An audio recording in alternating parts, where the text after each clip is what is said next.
So you guys ready to talk about networking? Because I'm not. So, so I'm the CTO at Cisco for the Cloud Solutions Group. And what I want to talk a little bit about is why are we talking about hybrid DevOps and what is hybrid DevOps? And so there's sort of two things happening right now, and most of you are probably aware of this because that's why you're here. But within the enterprise space, there's a lot of movement to more agile development. A lot of companies already moved to agile. There's also a lot of mobile first happening at the same time, and so a lot of developers are looking at how do they make their applications more platform agnostic and more mobile friendly. At the same time all of this is happening, the enterprise data center is undergoing a huge transformation to be more agile and more flexible for DevOps type of migrations. And that's where the name hybrid DevOps, how I kind of came up with that name, that in a similar way to a lot of enterprises sort of started with their own do-it-yourself private cloud and then started moving workloads to the public cloud as it made sense in a hybrid motion. I think developers are sort of in that same motion as well today. Some of them may have started only in the enterprise, some of them may have started only in the cloud, and the two worlds are kind of coming together now through open source technologies. The other thing that's interesting here are some of the technology indicators that are happening around us as well. And so probably the biggest one that you hear about all the time is every company is becoming a software company. And if you're not becoming a software company, you have to look at how do you become a software company. And so what that means from my standpoint, from a technology standpoint, is that the platform or platforms that you choose to develop on become more important than ever before. The way you look at your infrastructure and the way you consider whether you commoditize your infrastructure or you want to show differentiation still by having better infrastructure and better capabilities with your infrastructure are decisions that you shouldn't just blindly go with the industry and say infrastructure doesn't matter anymore. As you guys all know, compute doesn't run without hardware underneath it. And that hardware does matter, not just because I work for Cisco, but I've been in this industry for 25 years. Hardware always matters. The way you configure and set up your networking, your compute, your storage, the security profiles you have around that, all of that still matters to the business. And if it doesn't, it matters to your customers. And if that is how you drive your business, then it should matter to you because your customers don't want to know that you're putting them on the cheapest crap you can find, right? When you get hacked, they want to know that you have the right security controls in place to protect them, not to say, oh, we had to go save $100,000, so we bought this, non-critical firewall service over here, and sorry, it didn't work for you. So all of that's important. I think the other thing is, software-defined became like a really popular term in the last couple of years. And so you think about software-defined infrastructure, software-defined networking, software-defined storage. Everything now has, software-defined in front of it. I think the flattening of the network, for those of you who worked in networking 20 years ago, how good was flat networks back then? Right? It's not good. So you may like having a flat network. You may think it's easy to do things on a flat network. And initially it is, right? But as you grow and as your application scales, which hopefully you want your business to grow, right? As that application scales, a flat network doesn't. And so for those of you who think flat networking is the way to go, come talk to me afterwards and I can help you understand the lessons we learned 20 years ago that we don't want to relearn again. The other thing is from a security and privacy standpoint, there's a lot of enhancements needed in the application development space around security. And it's, for a long time, we've always said, don't put security in the infrastructure, put security in the application tier because you don't have the overhead of the infrastructure. And so I don't think you ever get to the point where you don't have infrastructure security and you don't have application security. It's sort of a blend of the two. And trying to figure out that blend, I think, is important as we look at this new generation of platforms. So what is the problem set that I've been looking at for the last few years at Cisco? So I've been doing a lot of discussions and talking with a lot of enterprises around cloud native and what that means to their developers. And it's typically around these four areas. A lot of interest in microservices of late, but before that it was always around continuous delivery, continuous deployment, around kind of looking at different support of different languages and frameworks. Lately, there's been a lot of analytics discussions, and so this doesn't come up a whole lot in like general discussions with every developer you talk to, but there's a whole group of developers in the enterprise space that are doing things with like data science and machine learning, and looking at that space is a completely different set of problems and a different set of solutions needed to solve them. You can't solve the cloud native problem and then hand it to a data scientist and say, here's your solution. They have different tools they need. And then, obviously, being a large vendor, we talk with a lot of enterprise IT, and we hear a whole different set of concerns and problems from enterprise IT.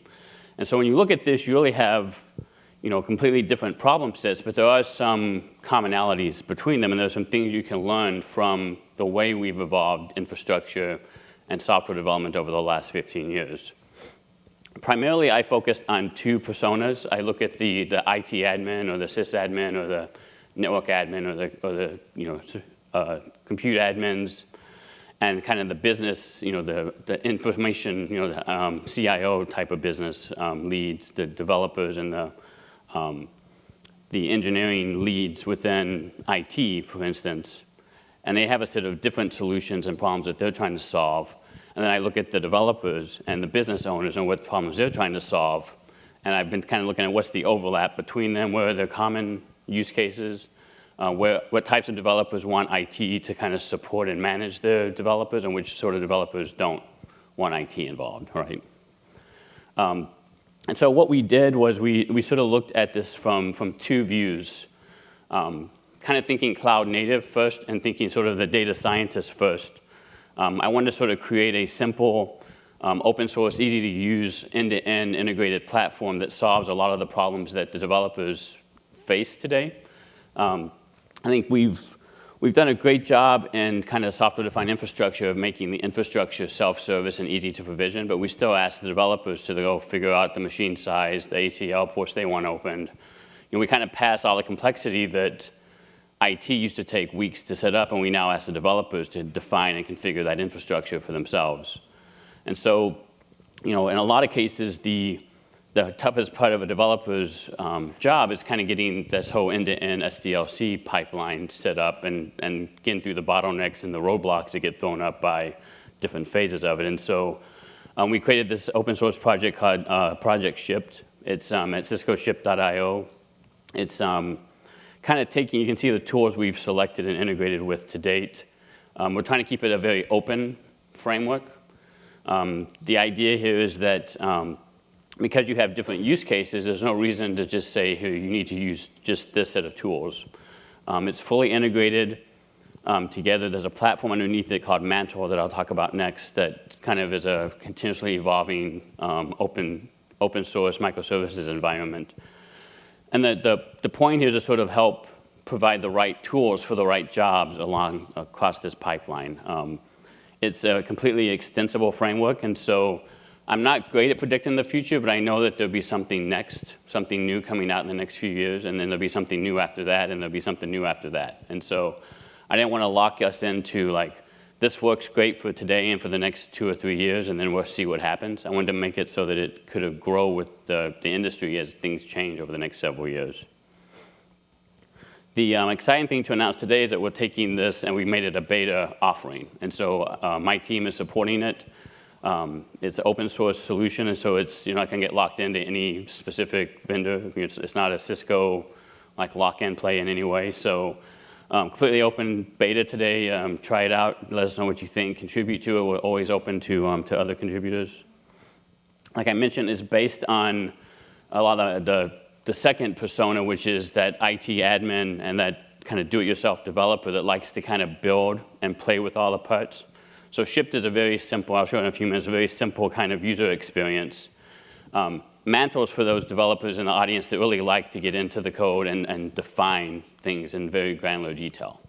And so this is sort of the platform that supports and is underneath Shipped. We also announced that it's in beta today. And so you can use Mantle.io or Shipped or both. Shipped uses Mantle, but if you don't care, you don't need to worry about that. If you like getting into configurations within Kubernetes and Mesos and Marathon and Terraform, then we open source all of those interfaces that you go in and configure and manage it the way you want from a Mantle standpoint. The architecture of Mantle is what you'd expect. We have control nodes and resource nodes that you deploy as part of your deployment. We automatically deploy them for you. You don't have to say how many control nodes you need or how many resource nodes you need. You don't have to configure how much CPU and memory you need. We figure it out based on what the application resource requests are.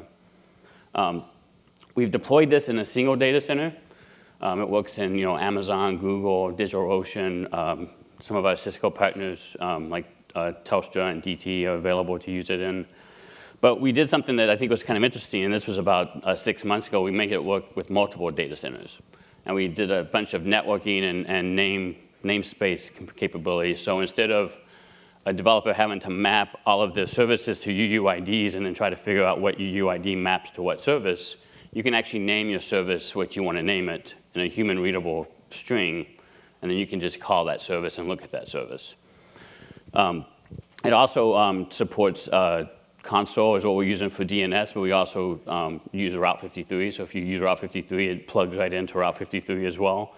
And the ability here is that the use case we're trying to solve for here is one of, I have a database that's inside my on-premise environment. I want to connect to Amazon where I have my front-end web development, and I want to connect to Google, maybe where I did my app development. And so you have the ability to kind of manage that application from a single console or a single interface across 3 different disparate systems, all running the same code as if it was one application running in your data center. The sort of a nice marketing picture of what we've done is kind of shown here. We looked at it from what the developers want to do. And ideally, we want the developers to not change the way you're developing, right? And so if you want to develop on your laptop with Vagrant, or you want to use Eclipse, whatever development frameworks you want to develop in, you have a full range of frameworks to select from. So we kind of took what a lot of developers are doing today and just made it part of the, we kind of give you the scripts to run on your laptop to automatically set all of this up. We've managed the whole development and deployment process or life cycle using Drone for CI, Terraform for CD. And then when you deploy it, we've obviously integrated with a lot of Cisco stuff, as you can see here, but we also are open to other platforms. It doesn't have to be a Cisco stack. But the idea here is you can leverage it in service providers, you can leverage it in your enterprise. It's very open to whatever use case you're trying to solve for and the hybrid model between the two. And I don't want to talk too much about networking, but we did do a couple of things in the networking space that I think would be interesting to at least let you guys know about. So one, there's a project in Cisco that we're doing called Contiv. And Contiv is kind of looking at taking some of the Nexus type of switching and policy capabilities that you can leverage in their physical environment to a containerized world. And so we've also worked with a company, a project called Project Calico, which is another great project that we integrated with as well. So it's not just Cisco only type of networking that we're supporting. But we've basically made networking a first-class citizen. We have IPv6. I know somebody mentioned that yesterday. They love IPv6. We have IPv6. We can give you an IP address per container if you want, or we can give you an IP address per set of services. So you could kind of group your services together and say this set of services, there might be 100 containers. They all have this IP address. We have all the load balancing capabilities you'd expect built in there. So you can have VIPs and all that other kind of fun stuff. And its main purpose, again, is to sort of help the infrastructure teams that have to support the application be able to kind of look at the same type of information that they would normally look at and they're familiar to looking at. From a developer standpoint, we don't ask you to really configure any networking components unless you really want to. Like I said, Mantle exposes the API capabilities to do that.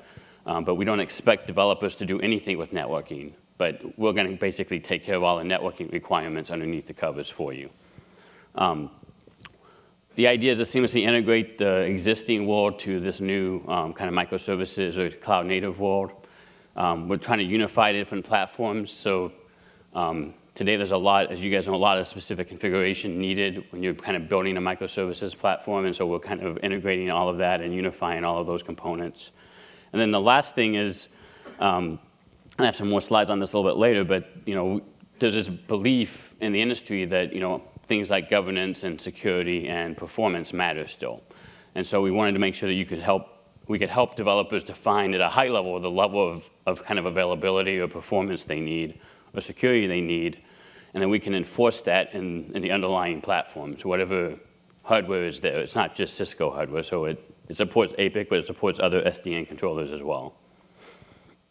From a data platform standpoint, we did some fun things for the data scientist side of this because they have a different use case they're trying to solve. And in addition to that, there's a lot of data scientists leverage scripts that kind of help automate some of the setup of the infrastructure. And so we kind of knew we needed to extend sort of the cloud native frameworks to the existing sort of DevOps tooling with Ansible or Puppet or Chef. And so we've kind of created an interface to allow you to manage sort of the underlying configurations and underlying setup needed to kind of get your specific data platform stood up. And then we partnered with like companies like Zoom Data, and we've done some things with open source solutions like Kafka and Spark to kind of containerize all of those services. And so we were able to sort of create an environment that lets you deploy bare metal solutions with a full-blown set of services, or containerize those same services on bare metal, or put them into things like OpenStack or VMware. We're agnostic to whether it's physical or virtual from this layer completely. We're doing this mostly with Mesos, as you can see today. We're working on a Kubernetes integration on this piece. So primarily, again, with the data scientist use case, Mesos seems to be the right solution today for what they're trying to do. Something I announced a few months ago at another conference is this Lambda architecture for sort of the batch processing needed.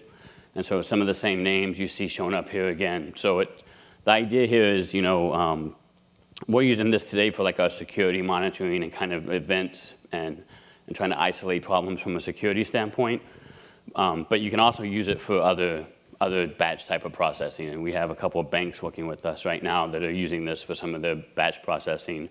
And they're using some of the Spark stuff for their streaming data processing. So it's getting a lot of adoption in the industry, and it's being well used, and I'm getting a lot of good feedback from customers. So if you're interested in trying it out, it doesn't cost you anything. Let us know if you want help, and we're happy to do so. So what I want to do now is sort of talk about what it actually looks like, because this has all been kind of good data probably, but you're like, okay, well, so what? What does it look like? So this is the user interface. So if you log in to ciscoship.io, you'll see this interface. You'll notice a common theme, build, deploy, run. So we kind of took that whole long SDLC mess of a pipeline you have to sort of integrate every single time and said, let's build something, let's deploy it, and then let's help run it, right? And so when you click on it, today it uses GitHub for login. So when you click on it, you're presented with this nice little welcome screen, which is pretty stupid, but it's kind of what we wanted to do. When you go to create a new project to kind of build something, what we've tried to do is sort of integrate. So here, I don't know if you can't really see it because it's kind of dark, but on the left-hand side, you'll see things like Express.js and Golang and Ruby and Java and Python and ASP.NET, Grunt and PHP. So I mean, it's basically kind of like a platform you'd expect. It lets you select what framework you want to develop in. You get to name your project. And so if you're a 12-factor kind of guy, this becomes the name of your project becomes the DNS name that we put into all of the DNS entries. And each service that you create, you give it a service name, and that becomes the service name that gets created with every DNS entry. So it kind of maps all of that stuff together. We keep a list on the left-hand side of the different things you've selected or picked from. If you want to go to the repositories piece, we've integrated to Docker. And so you can pull up any Docker hub sort of code that you want to bring in. I picked one here for CoreOS. Again, you can give it the name and the value that it wants. When you define the variable, like I named it, I just took the name that it gave me. I didn't change the name of it. But we keep track of everything that you pull in from Docker on the left-hand side of the right-hand side, I guess, for the audience. The next thing we have on the tab there is APIs. And so one of the things that we're trying to do within Cisco and across our partners is give them a way to sort of create, expose their services and their APIs for other partners and enterprises to develop IP on top of. And so you can see on here we have Tropo, we have CMX, and we have APIC EM, which is the enterprise network switch that has a set of APIs you can leverage. And so this is an area that will probably keep growing over time as Cisco businesses are trying to move more and more towards their services being microservices. You'll see more and more things show up on this screen. When you go to deploy it, you can set up different deployment environments. And so like in this example, I have a dev one, a QA, production. We can set up as many as you want. The key thing here is that you don't change your code based on where you deploy it, right? Once you build your code, with the whole build thing, I didn't show up, but we kind of give you some scripts where you just download it to your laptop. It sits up a Vagrant VM, and you can do all your development and testing within your laptop like you're used to. And then you push it back to Git, and then we go to deploy it. You can deploy it to whatever environment makes sense for the code you just changed.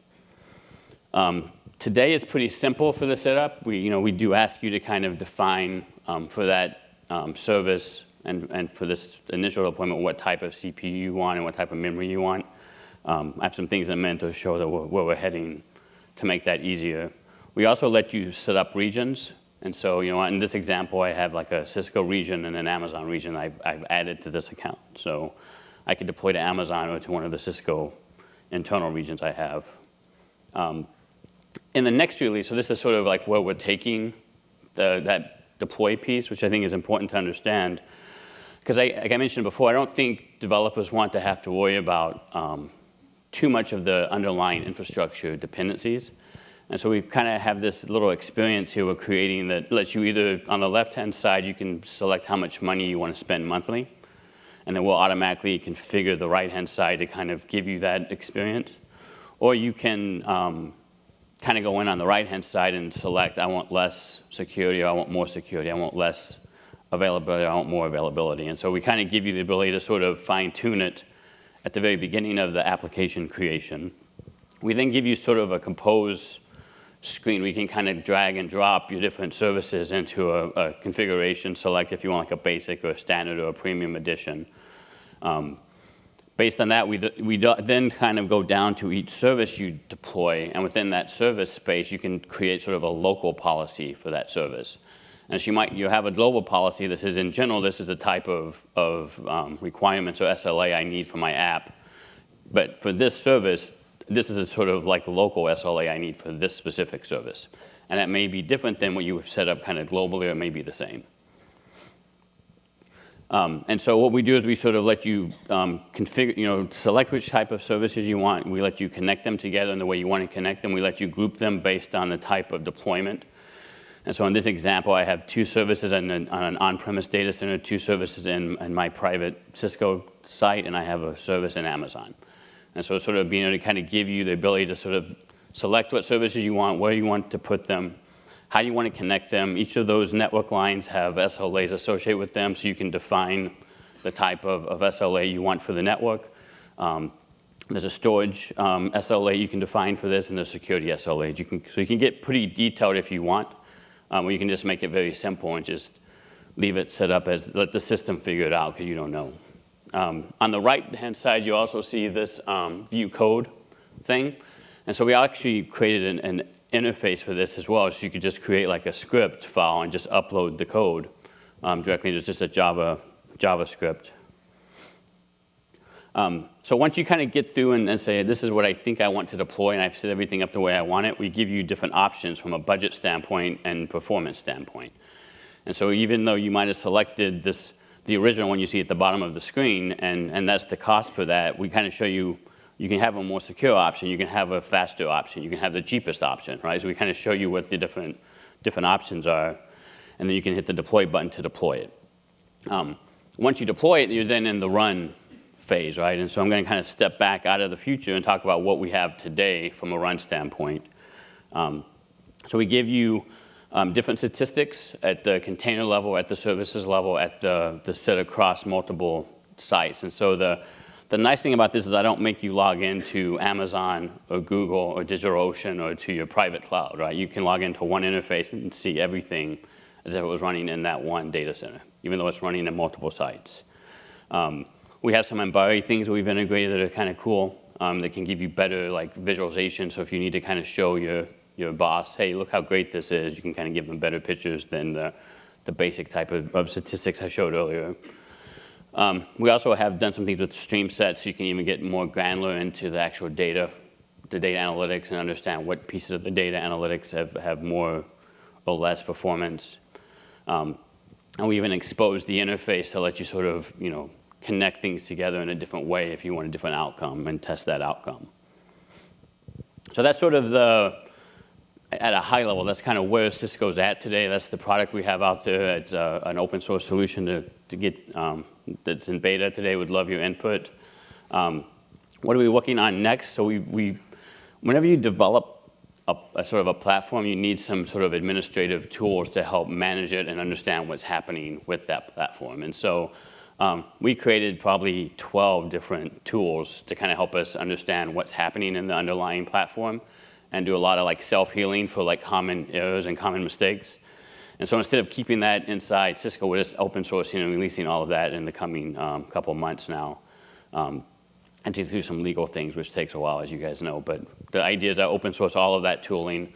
We also did like a synthetic monitoring piece within that. So we sort of test end-to-end the entire flow of the microservices platform and can tell what areas are having issues or where there's like about to be an issue. And so that synthetic monitoring tool we're going to open source as well. We're also working with PerfKit. If you're Google, if you're involved with that Google project, so we're going to add all the PerfKit stuff to this in the coming months as well. And so kind of understanding how well your application is performing, how well the underlying infrastructure is performing are sort of in the next few months of activity by the team. We're also going to be looking at new security features. And so we've been working with blockchain in a couple of different projects within Cisco. And so we're adding a lot of blockchain type of security features to the infrastructure. We have a basic firewall, but we're adding some additional firewall capabilities, and we're adding web application firewall and sort of more application-aware security capabilities to the solution, as well as adding things like Garrett in the development process. You can actually be part of a security code review and some scanning that we can do as part of that build process. It doesn't replace your IT tools. We can integrate into them as well. But if you don't have those tools in place, or you want something that gives you a good view of the security of your code, we'll have a basic capability there for sort of code review. And then obviously, being here at Tectonic, right, looking at adding that type of solution to our ecosystem, look at adding other products and other vendor solutions to this ecosystem is a big part of what we'll be doing in the next few months. With that, I'll thank you. I have a few minutes left for questions and would be happy to entertain any of them.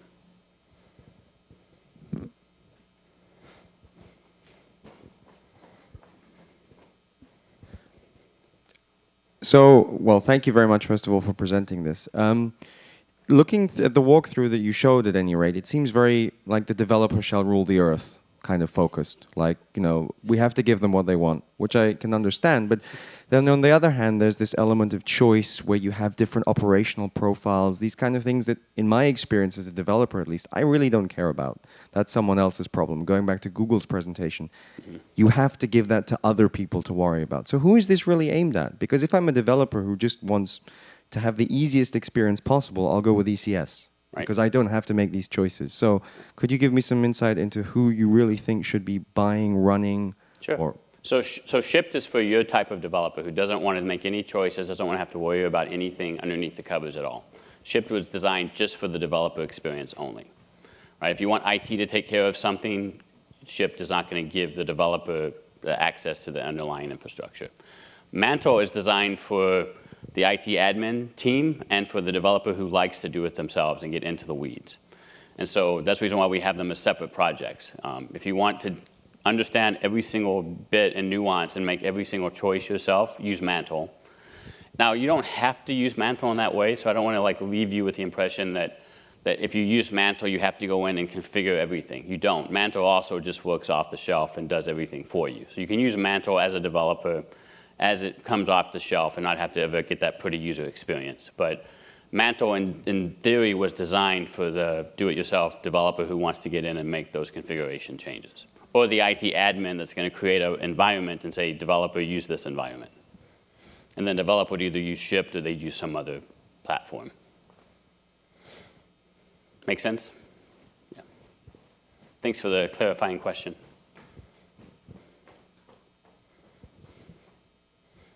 Hey, I was just kind of curious, obviously really awesome tools and projects going on with Cisco.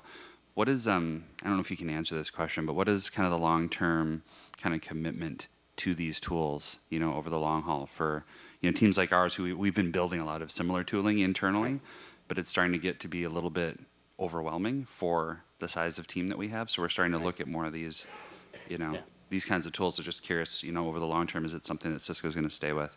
Yeah, it's definitely, the commercial piece we're still trying to figure out, like how, we're kind of thinking, so that this is going to always be open source and supported by Cisco. That's a commitment that we have from Chuck Robbins, our new CEO, all the way down. What we don't have is, like, how do we offer management as a cost, right? How do we commoditize some of this and commercialize it, I guess I should say. And so we don't know the commercial model yet. We're working through that during the beta time and looking for feedback from potential customers. You're welcome to contact us, and we'd love to have you as part of the beta. Beta, we are giving away, like, GitHub accounts and some gift cards and stuff. So you can get something for being in the beta, so you're welcome to join for just that reason if you want. But we really want to get your input on how well this works or doesn't work. But yeah, our strategy at Cisco is from every business unit now is looking at microservices. It's part of our long-term strategy. If you saw some of the announcements Cisco made a few months ago around what our new strategy is going forward, next-gen microservices is at the core of everything Cisco is doing. So the commitment is definitely there. Having said that, Cisco is a big company and has a lot of, I think what, $42 billion or something like that. So if Chuck Robbins doesn't succeed in the next, I don't know how long the board gives him, who knows what's going to happen, right? So, good question, though. Thanks.